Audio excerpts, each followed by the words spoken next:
Encourage Bill Market 17.11 Summary 17. After completing this unit, you would be able to know the meaning of bill of exchange, understand characteristics and specimen of bill of exchange, know about different parties in a bill of exchange, understand the meaning of bill discounting, know the advantages of bills discounting. 17.1 Introduction. In modern business scenario, there are a lot of credit transactions take place. In the situation of credit sales, the seller wants a written commitment from the purchaser to pay the amount of goods on a particular date. As a written commitment, bill of exchange and promissory notes are issued. These are properly written and stamped documents. Under this situation, seller of the goods draw a bill of exchange on the buyer and buyer accepts the bill and returns the same to the seller. On the particular date, the purchaser makes the payment to seller, but these bills can be discounted by banks before maturity date. On the basis of the bills of exchange, banks make payment to the party and on maturity date collects payment from the buyer. For this, banks charges some amount of discount, and this facility is known as bills discounting. It is a fund-based activity, emerged as a profitable business in the early 90s for finance companies and represented a diversification in their activities in tune with the emerging financial trend in India. 265. 17.2 Characteristics of bills of exchange. 1. The bill of exchange must, in order to a certain sum of money. 2, 3, 4. It must always be in writing. It must be unconditional. It has an acceptance of the debtor-purchaser. Specimen of a bill of exchange. Rs 20,000. Capital S. Ta. M. P. Srinathpuram C. Kota. 10th March 2014. 2 months after date. Pay to us or our order the sum of rupees 20,000 only, for value received. 2. For Gupta and Company, meters per second. Sharms and Company, 102/74, Mansarovar, Jaipur, Anshuman, proprietor. 5. It must be payable on demand or after a certain period of time. 6. 7. It must contain a particular and definite maturity date. It must be written by the seller of the goods and accepted by the purchaser. 8. 9. A certain money must be payable after a definite period of time. It must be duly stamped. 17.3 Different parties in a bill of exchange. A, B, C. Drawer: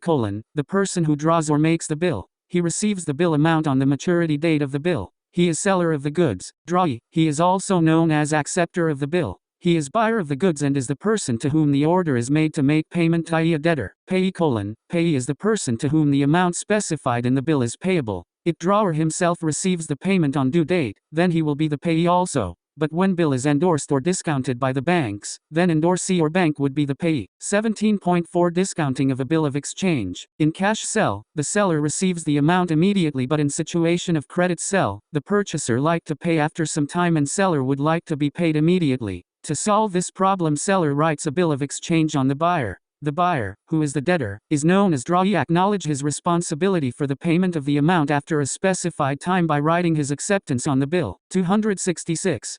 Now, the seller, who is holding the bill of exchange, has two options. A. Up to maturity hold the bill and then take the payment on due date. B. Discount the bill of exchange by bank or other discounting agency. If he chooses to discounting the BE, he obtain cash from the discounting agency and that agency charges some discount. Actually, discount is the margin between the ready money paid and the face value of the bill and normally calculated at a rate percentage per annum on the maturity value. 17.5 Types of bill of exchange. 1. Demand bill: Demand bill is the bill which is payable immediately on presentation or at sight to the drawee. For this type of bill, no due date is specified for payment. 2. 3. Usance bill: This is also known as time bill. Usance means the time period recognized by custom or usage for payment of bills. Documentary bills: These are bills which are supported by the documents such as lorry receipt, railway receipt, transport operator receipt, bill of lading, etc. This type of bill confirms that trade has taken place. Documentary bills on be classified into two categories: A. Documents against acceptance of bills, DA bills. B. Documents against payment of bills, DP bills. DA bills: In DA bills, the documentary evidence is deliverable against the acceptance by the drawee. DP bills: In DP bills, the documents of title will be held by the finance company or bank till the maturity date of the bill of exchange. 5. Clean bill: These are the bills which are not attached by any type of documents that shows that a trade has taken place between the buyer and the seller. Interest rate are changed on such type of bills is higher than documentary bills. 17.6 Advantages of bills discounting. Bills discounting is beneficial both for investors as well as to banks. Following are the advantage explained below: Advantages to investors. 1, 2, 3, 4. These are the cheaper form of the loan. Banks usually charges discount rates below the cash credit rate. This is an easy short-term source of finance. Because it is not a lending, so no tax at source is deducted. It is very much flexible scheme not only for amount of investment but also for duration of the bill of exchange. 267. Advantages to banks. 1, 2, 3, 4. Bill of exchange has a fixed maturity date and bank knows the maturity amount on a specified date. So there is no need by banks to maintain large, unutilized ideal cash balance with them. Bill is a negotiable instrument with the signature two parties. If the acceptor not paid the amount on due date, the bank can claim the whole amount from the drawer of the bill. In the situation of bill discounting, the bank charges discount which is normally higher than other loan interest. The seller feels more relaxed because as a security, the bill amount is fixed. There is no problem of fluctuations of value as in case of other goods or securities. 17.7 Precautions for bills discounting. Banks should follow the given points before approving a bill for discounting. 1. The signature of the borrower should be verified. 2, 3, 4, 5, 6, 7. Credit limit of the borrower for bill discounting must be sanctioned. If discounting facility is availing on bill, the original tenure for bill does not exceed 120 days. Maturity date must be clearly mentioned on the bill. The transaction details including all invoice must be mentioned on the bill. It must be verified that bill is drawn only for sale of goods transactions. Notice of dishonor and presentment have been waived. 17.8 Bill market schemes. In order to make commercial bill an active instrument in the secondary market, the Reserve Bank of India has constantly endeavoring for this.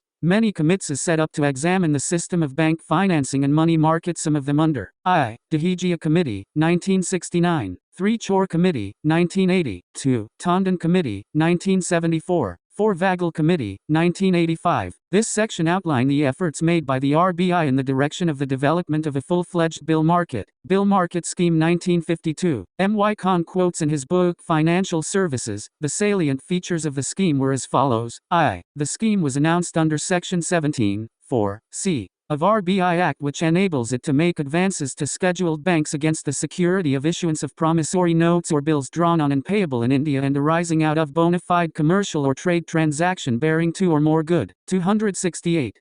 Signatures, one of which should be that of scheduled bank and maturing within 90 days from the date of advances. 2, 3, 4, v, 7, 8, 9, x. The scheduled banks were required to convert a portion of the demand promissory notes obtained by them from their constituents in respect of loans, overdrafts and cash credits granted to them into usance promissory notes maturing within 90 days to be able to avail of refinance under the scheme. The existing loan, cash credit or overdraft accounts were, therefore, required to be split up into 2 parts. That is, one part was to remain covered by the demand promissory notes. In this account further withdrawals or repayments were as usual being permitted. B. The other part, which would represent the minimum requirement of the borrower during the next 3 months, would be converted into usance promissory notes maturing within 90 days. This procedure did not bring any change in offering same facilities as before by banks to their constituents. Banks could lodge the usance promissory notes maturing within 90 days. The amount advanced by the RBI was not to exceed the amount lent by the scheduled banks to the respective borrowers. The RBI could also make such appropriate inquiries as it deemed fit, in connection with eligibility of bills, and call for any further information from the scheduled banks concerned. The scheduled bank applying for accommodation had to certify that the paper presented by it as collateral arose out of bona fide commercial transactions and that the party was creditworthy. Advances to banks under the scheme, in the initial stages, were made at on a half of 1% below the bank rate.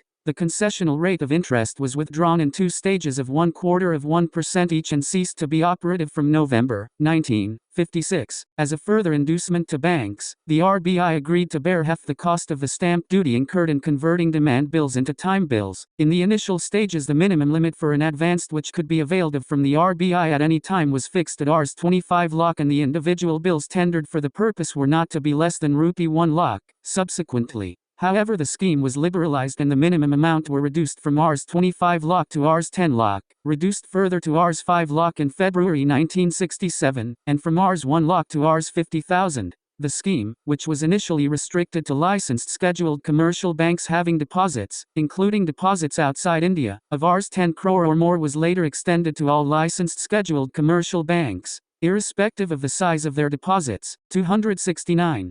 The scheme virtually ceased to function in 1970. The main reasons being I. Lack of specialized institutions for discharging the functions of acceptance and discount houses. 2, 3, 4.